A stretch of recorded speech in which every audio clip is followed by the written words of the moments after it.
แยกประเภทปลาออก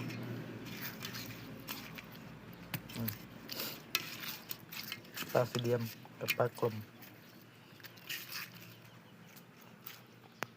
ใส่เกลือนิดหน่อย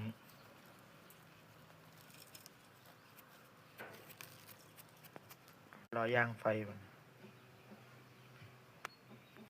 รอไฟเป็นทานมันแล้วครับมันย่างปลาตัวใหญ่สดๆแซ่บๆปลาจากตลาดน้ำมูลไฟจะแรกก็โรยขี้เถ้าเข้าไปนิดนึงจะได้สุกแบบไม่ไหม้